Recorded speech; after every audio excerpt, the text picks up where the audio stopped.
யாழ்களரி நேயர்களுக்கு வணக்கம்.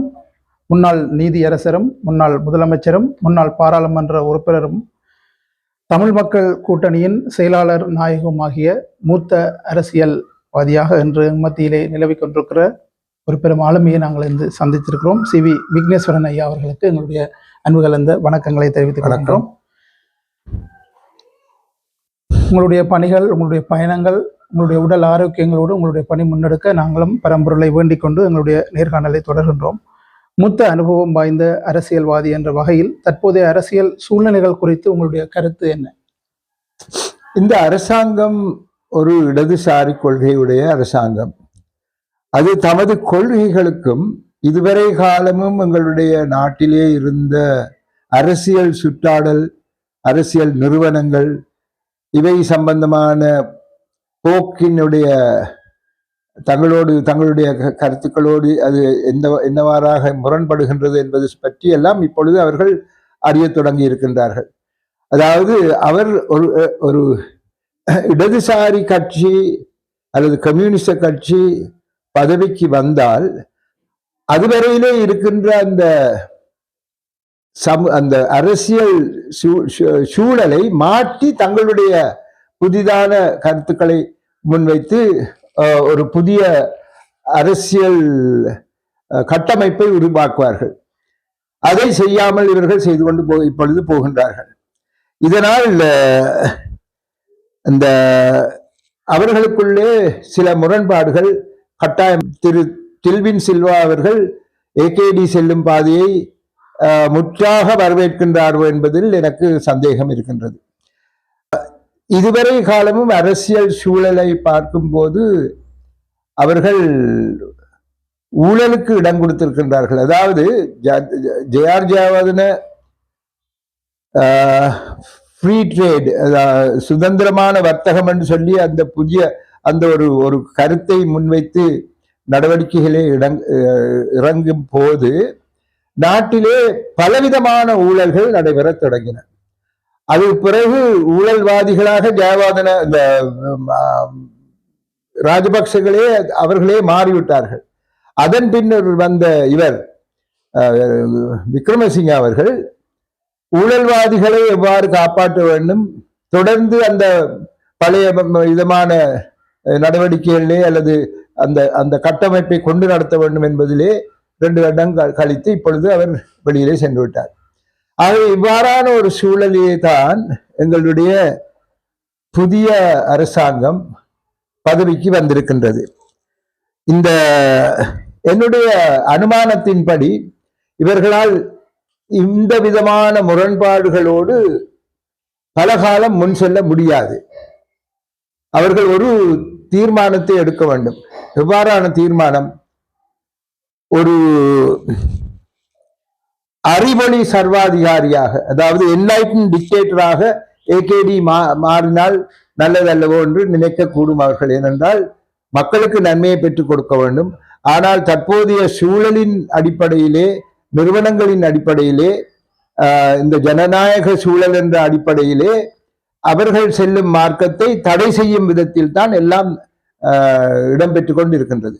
ஆகவே வெகு விரைவிலே அவர் ஒரு முக்கியமான ஒரு முடிவை எடுக்க வேண்டி இருக்க போகின்றது. அந்த முடிவின்படி அவர் எந்த பக்கம் திரும்புகின்றார் என்று நாங்கள் பார்க்க வேண்டும். இப்பொழுது பார்த்தீர்களானால் இதுவரை காலமும் IMF வேண்டாம் என்றெல்லாம் சொல்லி அவர்களுக்கு அது பிழை இது பிழை என்றெல்லாம் சொல்லிக் கொண்டு வந்தவர்கள் அதே ஏகேடி தான் இப்பொழுது IMF-க்கு சார்பாக பேசிக் கொண்டிருக்கின்றார். அப்ப ஏனென்றால் அந்த கட்டமைப்பு அப்படி இருக்கும் போது அதுல இருந்து வெளியில அவர்களுக்கு செல்ல முடியாது. செல்வதால முழுமையாக உடைச்சி அறிந்து விட்டு கியூபா போல் வேற எங்கேயாவது ஒரு இடங்கள் போல் அவர்கள் புதிதாக தொடங்க வேண்டும். அவ்வாறு செய்வதற்கு அவர்கள் இணங்க மாட்டார்கள் என்றால் மக்கள் அதனை வெறுப்பார்கள். ஆகவே இவ்வாறான ஒரு நிலையிலே தான் நாங்கள் இப்பொழுது இருந்து கொண்டிருக்கின்றோம். வெகு விரைவிலே சில அடிப்படை வித்தியாசங்களை ஏகேடியினுடைய நடவடிக்கைகளிலே நாங்கள் பார்க்கலாம் என்று நான் நினைக்கின்றேன். கடந்த நாடாளுமன்ற தேர்தலின் பொழுது நீங்கள் டிஎம்கே கட்சியில் போட்டியிடாமல் வழக்கறிஞர் விஸ்வலிங்கம் மணிவண்ணனை முன்னிறுத்திய போதிலும் எதிர்பார்த்த எண்ணிக்கையிலான வாக்குகளை பெற முடியாமல் போயிருக்கிறது. இந்த சூழ்நிலையிலே மீண்டும் உள்ளூராட்சி மன்ற தேர்தலிலே தனித்து போட்டியிட்டு வெற்றி பெறுவது சாத்தியமா? கடந்த தேர்தலிலே தமிழ் தேசிய கட்சிகள் எல்லாமே விடுபட்டு போய்விட்டன. அவர்களுக்கு மிக குறைந்த வாக்குகள் தான் கிடைத்தது. அப்படி இருந்தும் தனிய நாங்கள், அதாவது ஒரு 6-7-18 இருந்தோம்னா 25, இப்போ 7 வருஷம் நடைமுறையிலே இருக்கிற ஒரு கட்சி, அதுவும் புதிய இளைஞர்களை முன்வைத்த ஒரு கட்சி 13,000 வாக்குகளை பெற்றது. 5 பாரம்பரிய பலகாலத்து கட்சிகள் சேர்ந்து டிடிஎன்ஏ ஜனநாயக தமிழ் மக்கள் கூட்டணி அவர்கள் 15,000 வாக்குகளை பெற்றார்கள். ஆகவே நாங்கள் மிகவும் மோசமாக செய்ததாக ஒருத்தரும் கூற முடியாது. ஏனென்றால் எல்லா தமிழ் தேசிய கட்சிகளும் மோசமாகத்தான் செய்தார்கள். ஆனால் நாங்கள் இப்பொழுது காண்பது என்னவென்றால், அரசாங்க கட்சிக்கு இருக்கும் அந்த அந்த ஆதரவு குறைந்து கொண்டு வருகின்றது. ஏகேடிக்கு இருக்கும் அந்த சினிமா ஸ்டார் பிம்பம் இப்ப கொஞ்சம் குறைஞ்சு கொண்டு வருது. அது எவ்வளவு காலத்துக்கு இருக்குமோ தெரியல. இதுவரை காலம் அவர் சும்மா சூப்பர் ஸ்டார் மாதிரி இருந்தார். ஆனால் இப்ப அது அடிபட்டு கொண்டு போகுது. ஏனென்றால் பல விஷயங்களிலே அவர்களுடைய அந்த முரண்பாடுகள் வெளிப்பட தொடங்கி இருக்கின்றது. அந்த முரண்பாட்டுக்கு அவர்கள் முகம் கொடுக்க முடியாமல் இருக்கின்றார்கள். இதனை இந்த முரண்பாடு மேலும் கூர்மமடையும் என்பது என்னுடைய எண்ணம். ஆனால் நாங்கள் எங்களுடைய கட்சி தனித்துவமாக செல்வதற்கு காரணம், எங்களுடையவர்கள் அதிகமாக எல்லோருமே இளைஞர்கள். அவர்களுக்கு அவர்களுடைய அரசியல் வாழ்க்கையிலே பல வருட காலங்கள் இன்னும் இருக்கின்றன. ஆகவே அவர்கள் இதிலே இருந்து நன்றாக துய்த்து அதில் இருந்து முன்னுக்கு வரக்கூடிய ஒரு சந்தர்ப்பத்திலே அல்லது ஒரு பின்னணியிலே அவர்கள் இருக்கின்றார்கள். இவர்கள் ஒரு சில ஊராட்சி மன்றங்களையாவது தமது கைவசம் எடுத்துக்கொள்வார்கள் என்ற நம்பிக்கை எங்களுக்கு இருக்கின்றது. உள்ளூராட்சி சபைகள் ஊழலற்ற சிறந்த வெளிப்படையான நிர்வாகத்தை மக்களுக்கு கொடுத்து உதவுவார்கள் என்றும் நாங்கள் கூறுவோம். ஆகவே எங்களுடைய இளைஞர்களாகிய சிற்பரன், மணிவண்ணன், பார்த்திபன், உமாகரன், கோகிலவாணி, வசீகரன் போன்றவர்கள் திறமையானவர்கள், நினைத்ததை செய்யக்கூடியவர்கள். ஆகவே அவர்கள் மிக நன்றாக தங்களுடைய போட்டியிலே மிக நன்றாக செய்வார்கள் இந்த வரும் தேர்தலிலே என்பது என்னுடைய கருத்து. இம்முறை உள்ளூராட்சி மன்ற தேர்தலில் நீங்கள் டிஎம்கே கட்சியில் போட்டியிடுகிறீர்களா, இல்லையெனில் மாகாண சபை தேர்தல் முதலமைச்சர் பதவிக்கு போட்டியிடும் எண்ணம் இருக்கிறதா? உள்ளூராட்சி தேர்தலிலே போட்டியிடுவதாக அப்படி எந்த எண்ணமும் இல்லை. ஆனால் மாகாண சபை தேர்தல் வரும்போது பலவற்றை பல கோணங்களில் இருந்து ஆராய்ந்து பார்த்து ஒரு பக்குவமான முடிவை நான் எடுத்துக்கொள்வேன். இதிலே ஒன்றை நாங்கள் மனதிலே வைத்திருக்க வேண்டும். அரசாங்கம் இந்த உள்ளூராட்சி தேர்தலிலே தளர்வு கண்டால் மாகாண சபை தேர்தல் நடத்தப்படுமோ என்பது கேள்விக்குறியாகும். ஆகவே அந்த நேரத்திலே தான் இது சம்பந்தமாக நாங்கள் ஒரு முடிவை எடுக்கலாம்.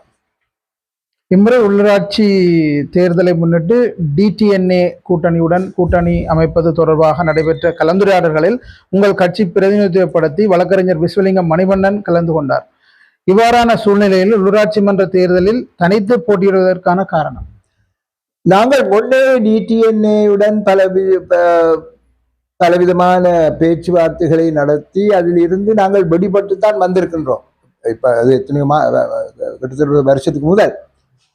ஆனால் இப்பொழுது எங்களை பேச்சுவார்த்தைக்கு அழைக்கும் போது நாங்கள் அதுக்கு சென்றோம். அதிலே எங்களுக்கு எந்த விதமான பிரச்சனையும் இல்லை. நாங்கள் சென்றோம் என்றால் அவர்களுடன் கூட்டு சேர்ந்துதான் தமிழ் மக்கள் தேசிய கூட்டணி என்ற ஒன்றிலே போட்டியிட்டு நான் பாராளுமன்றத்துக்கு உட்சென்றேன். ஆனால் அங்கு நாங்கள் சென்றதும் கண்டது என்னவென்றால், இப்ப நாங்கள் போனது இந்த யுஎன்பியும் என்பி பொதுஜன பெருமுனவும் சேர்ந்து 2020 போட்டியிடும் போது ஒரு சாரார் யானை சின்னத்திலும் மறுசாரார் தாமரை மொட்டு சின்னத்திலும் இன்னுமொரு சாரார் பொது சின்னத்திலும் போட்டியிட்டார்கள். அவ்வாறான ஒரு நடவடிக்கையில் நாங்கள் இறங்க முடியுமா என்று பார்ப்பதற்காகத்தான் எங்களுடைய மணிவண்ணன் ராஜதுரை போன்றவர்கள் சென்றார்கள். ஆனால் அங்கு நாங்கள் கண்டது என்னவென்றால் அவர்கள் ஒரே கட்சி ஒரே சின்னம் என்ற முடிவிலே இருந்தார்கள். ஆகவே ஒரே கட்சி ஒரே சின்னம் என்று சொன்னால் நாங்கள் எங்களுடைய அடையாளம் விட்டு போய்விடும். ஆக அந்த நிலையிலே நாங்கள் ஒரு நோ கண்டெஸ்ட் ஃபேக்ட், தேர்தலிலே ஒருத்தருக்கொருவர் போட்டியிடாமல் இருக்கும் ஒரு உடன்பாட்டின் அடிப்படையிலே நாங்கள் தொடர்ந்து மான் சின்னத்திலும் அவர்கள் சங்கு சின்னமோ வேறு ஏதாவது ஒரு பொது சின்னத்திலேயோ போட்டியிட முடியுமா என்று ஆராய்ந்ததில் அது முடியாது என்ற முடிவுக்கு நாங்கள் வந்தது போது நாங்கள் அங்கிருந்து வெளிவந்து நாங்கள் எங்களுடைய தனித்துவத்தை நிலைநாட்ட நாங்கள் செய்து கொண்டு போகின்றோம். எங்களுடைய பெரும்பான்மை அங்கத்தவர்கள் இளைஞர் யுவதிகள். ஆகவே அவர்கள் மக்களின் ஆதரவை காலக்கிரமத்திலாவது பெறுவார்கள் என்பதிலே எங்களுக்கு நம்பிக்கை இருக்கின்றது. இப்பொழுது அவர்களுக்கு பலவிதத்திலும் ஆதரவு இருக்கின்றது என்பது என்னுடைய கருத்து. தற்போதைய அரசாங்கத்தை பற்றி என்னுடைய கருத்து, தமிழ் மக்களுடைய பிரச்சனைகளுக்கு அவர்கள் தீர்வை வழங்குவார்கள். ஊழல்களுக்கு எதிராக அரசாங்கம் போர்க்கொடி பிடித்திருப்பதை நாங்கள் வரவேற்கின்றோம். தேவையற்ற செலவுகளை குறைத்து ஒரு சாதாரண சூழ்நிலையிலே வைத்து தமது கடமைகளை ஆற்றுவதற்கு முன்வந்திருப்பதை நாங்கள் வரவேற்கின்றோம். இந்த படாடோபத்தை அவர்கள் விடுத்து அது விலக்குவதை அதனையும் வரவேற்கின்றோம். ஆனால் தமிழர்களுக்கு எதிரான அவர்களின் மனோநிலை இன்னமும் தொடர்ந்து கொண்டேதான் இருக்கின்றது என்பது என்னுடைய கருத்து. 10 வருடங்களுக்கு பின்னர் காங்கேசன்துறை நிலைய பொறுப்பதிகாரியாக, அதாவது புகையிரத நிலைய பொறுப்பதிகாரியாக ஒரு தமிழர் நேற்று முந்தினால் நியமிக்கப்பட்டிருக்கிறார். இதுவரை பெரும்பான்மை இனத்தை சேர்ந்த ஒருத்தர் தான் அங்கு போடப்பட்டார். ஆகவே இதுவரை காலமும் செய்த ஒரு பிழையான செயலை சரி பண்ணி இருக்கின்றார்கள்.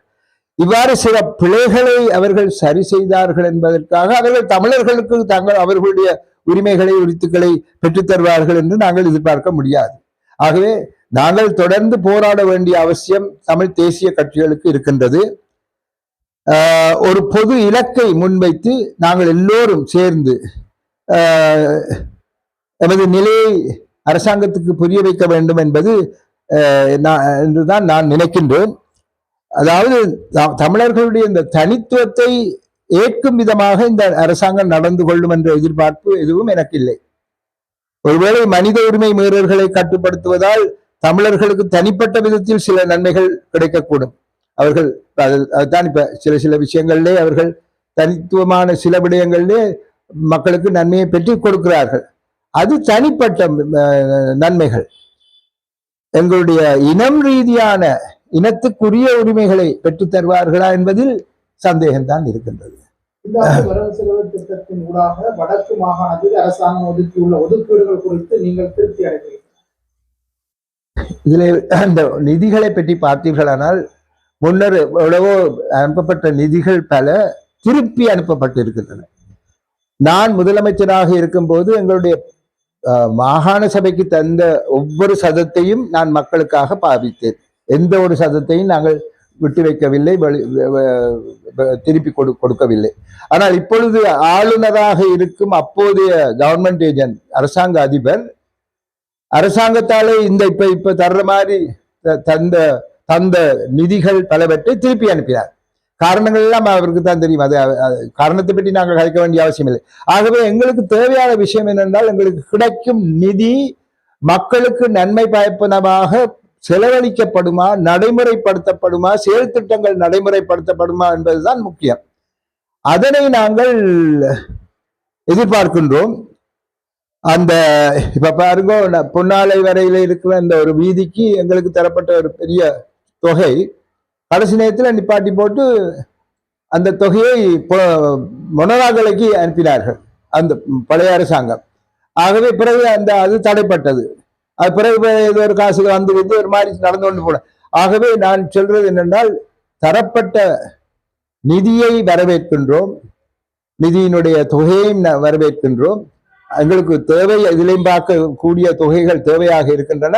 ஆனால் வரவேற்கும் அதே நேரத்தில் அதில் ஒவ்வொரு சதமும் நடைமுறைப்படுத்தப்பட வேண்டும். மக்களுக்கு நன்மை பயக்கும் விதமாக செயற்திட்டங்கள் நடைமுறைப்படுத்தி அதற்காக செலவு செய்யப்பட வேண்டும் என்பதுதான் நான் எதிர்பார்ப்பது.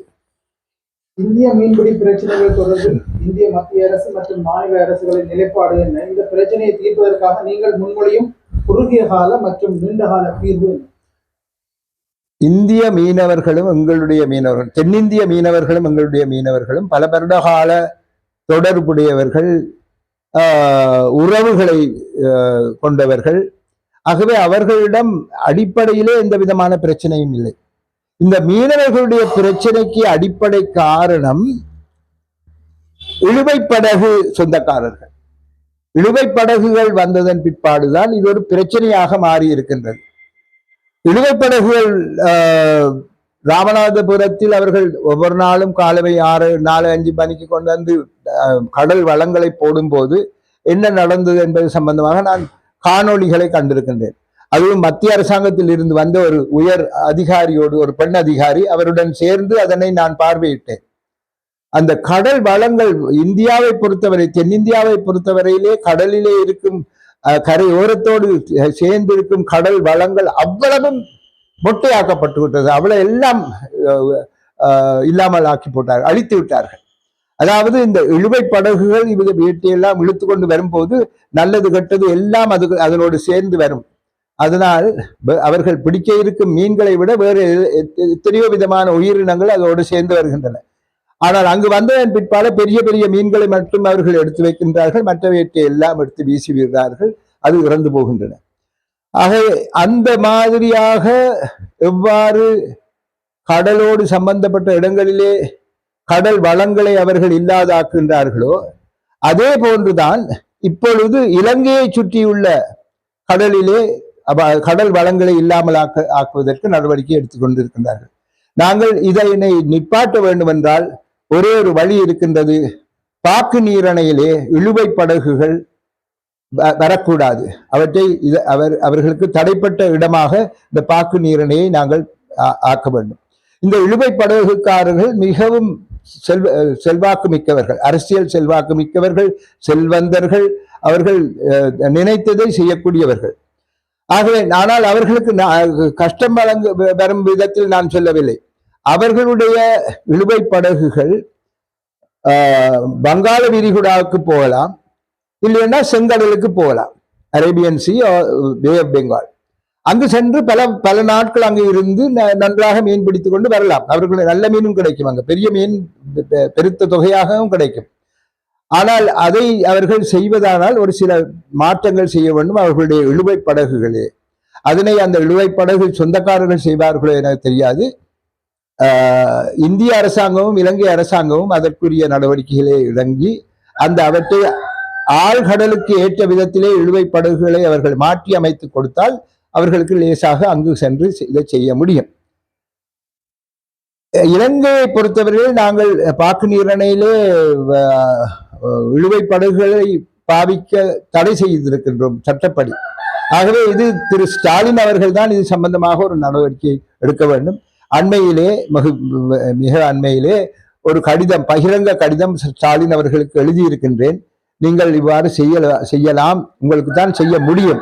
இதுல என்ன பிரச்சனை என்றால் இந்த இழுவை படகு சொந்தக்காரர்கள் தான் திராவிட முன்னேற்ற கழகத்தின் அரசியல் தூண்கள். அவர்களை மிஞ்சி ஸ்டாலினால் அரசியல் செய்ய முடியாது. ஆகவே அவர்களுக்கு சாதகமாக நடக்க வேண்டிய ஒரு அவசியம் அவருக்கு இருக்கின்றது. ஆனால் மக்களினுடைய நலன் கருதி இவ்வாறான ஒரு செயற்பாட்டில் இறங்கினால் இழுவை படகுகளை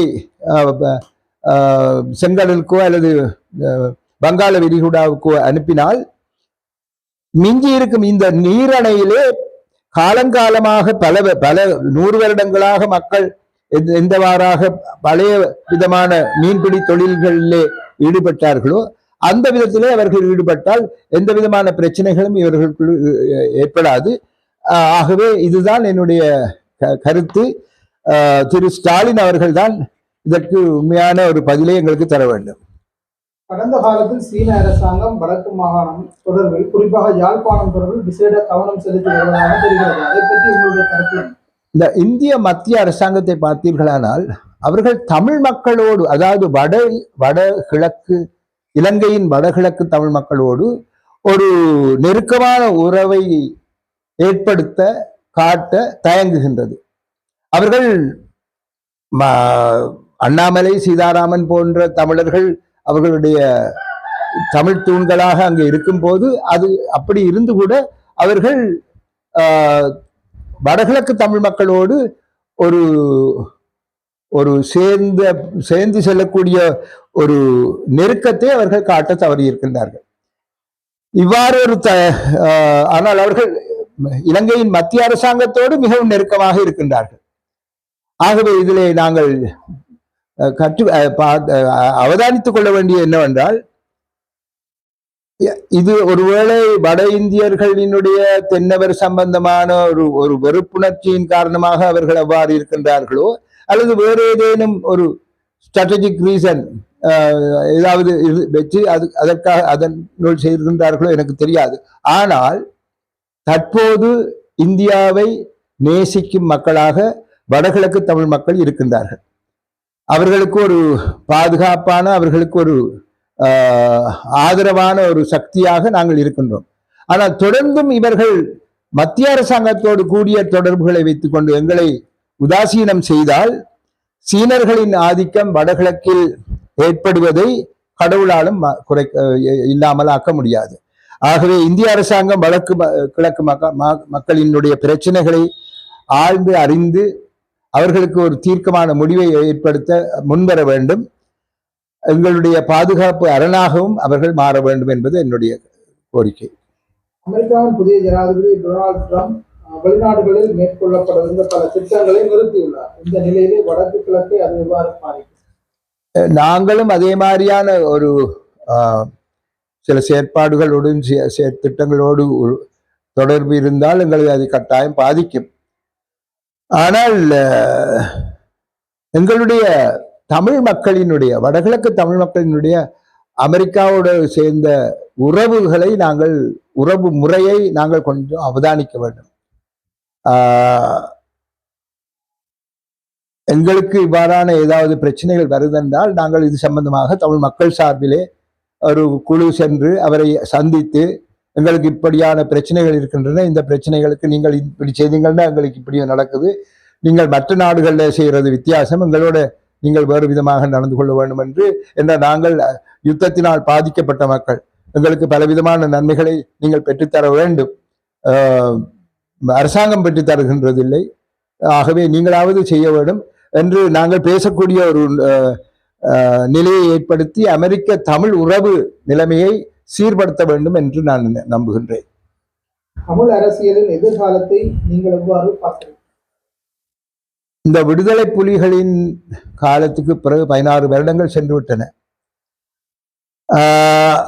இந்த 16 வருட காலத்திலே தமிழ் மக்களினுடைய தலைவர்கள் ஒரு வரைபடம் இல்லாது, ஒரு குறிக்கோள் இல்லாது, ஒரு தனிப்பட்ட நன்மைகளை பெறும் நோக்கோடு அரசியல்வாதிகள் சென்று கொண்டிருக்கின்றார்கள், சென்று வந்து கொண்டிருக்கிறார்கள், இப்பொழுதும் அவ்வாறு நடந்து கொண்டிருக்கின்றார்கள் என்பதுதான் உண்மையாக எனக்கு படுகின்றது.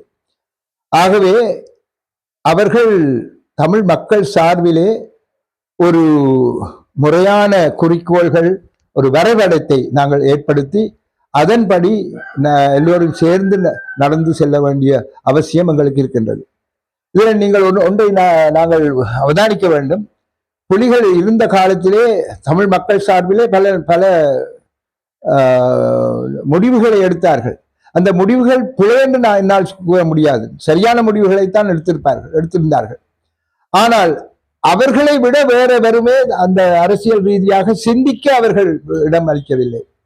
ஆகவே அவர்கள் இருக்கும்போது சிந்தனை நன்றாக இருந்தது, அவர்கள் தங்களுடைய வேலைகளை செய்து கொண்டிருந்தார்கள். அவர்கள் இல்லாத ஒழிந்ததும் எங்களுடைய மக்கள் எதுவுமே தெரியாதவர்களாக ஆகிவிட்டார்கள். என்றால் இவர்களுக்கு சுயமாக சிந்தித்து எதை செய்ய வேண்டும் என்ற எண்ணமும் திறனும் அவர்களுக்கு இல்லை. இதன் காரணத்தினால்தான் நான் கூறுகின்றேன், நாங்கள்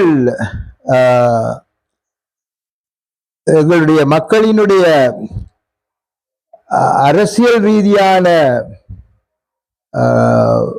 அறிவை விருத்தி அடைய செய்ய உரிய நடவடிக்கைகளிலே நாங்கள் ஈடுபட வேண்டும். எங்களுடைய இந்த தடுமாட்டங்கள் தோல்விகள் எல்லாவற்றையும் விட்டு நாங்கள் ஒரு புதுவிதமான வாழ்க்கை முறையை நாங்கள் பின்பற்ற வேண்டும் என்பது என்னுடைய கருத்து. இப்பொழுது நீங்கள் பார்த்தீர்களானால் பலவிதமான விமர்சனங்கள் எழுந்து தமிழ் மக்கள், தமிழ் பொலிட்டீஷியன், தமிழ் அரசியல்வாதிகள் எல்லோருக்கும் எதிராக பல விமர்சனங்கள் எழுந்து அதுவே அவர்களை மாற்றக்கூடிய ஒரு சிந்தனையை ஏற்படுத்தி இருக்கின்றது. அந்த மாற்றம் மிக முக்கியமானது. தமிழ் மக்களின் அரசியலானது இந்த குழப்பங்களில் இருந்து தெளிவு பெறுவதற்கு இந்த மாற்றங்கள் மிக முக்கியமாக தேவைப்படுகின்றன. ஆகவே நாங்கள் இளைஞர் யுவதிகளையும் படித்தவர்களையும் தமிழ் பற்றாளர்களையும் அரசியலுக்கு கொண்டு வர வேண்டும். வெறுமனே சுயநல சிந்தையுடன் அரசியல் செய்பவர்களை நாங்கள் வெறுத்து ஒதுக்க வேண்டும். இந்த யுத்தத்தினால் வலுவிழந்து இருக்கும் இந்த ஒரு ஒரு ஒரு ஒரு ஒரு சமூகத்தை நாங்கள் கட்டியெழுப்ப வேண்டும். அது அரசியல் கட்சிகளுக்கு அப்பால் சென்றும் செய்து கொள்ளலாம். இப்பொழுது இன்னொன்று நாங்கள் பார்க்கலாம் என்னென்றால், குறிப்பாக வடக்கு கிழக்கில் தமிழ் மக்களின் பொருளாதாரம் மற்றும் கல்வி ஆகியவற்றை கட்டியெழுப்புவதற்கு புலம்பெயர் தமிழ் மக்களும் இங்குள்ள பல அமைப்புகளும் புதுமையான பல வழிமுறைகளில் பல செயற்திட்டங்களை முன்னெடுத்து வருகின்றார்கள். இந்த மாற்றம் நிச்சயம் அரசியலிலும் நிகழக்கூடும். தமிழ் மக்களின் எதிர்காலம் அரசியல் மற்றும் சமூக ரீதியாக உச்சம் பெறும் என்று நான் சந்தேகத்துக்கிடமில்லாமல் நான் கூறுவேன். இப்பொழுது இருக்கும் அரச கட்சியின் ஊடுருவல் தானாகவே மறைந்துவிடும் என்பது என்னுடைய கருத்து. முன்னாள் பாராளுமன்ற உறுப்பினரும் முன்னாள் முதலமைச்சரும் முன்னாள் நீதியரசருமாக திகழ்ந்து கொண்டிருந்த என்னுடைய தமிழ் மக்கள் கூட்டணியினுடைய செயலாளர் நாயகம் சி விக்னேஸ்வரன் ஐயா அவர்களுக்கு யாழ்ப்பாண சார்பாக என்னுடைய நன்றிகளையும் விடைபெறுகிறோம். மற்றொரு நேர்காணல் ஊடாக நாங்கள் மீண்டும் உங்களை சந்திப்போம் என்று கூறி உங்களிடமிருந்து விடைபெறுகிறோம். நன்றி.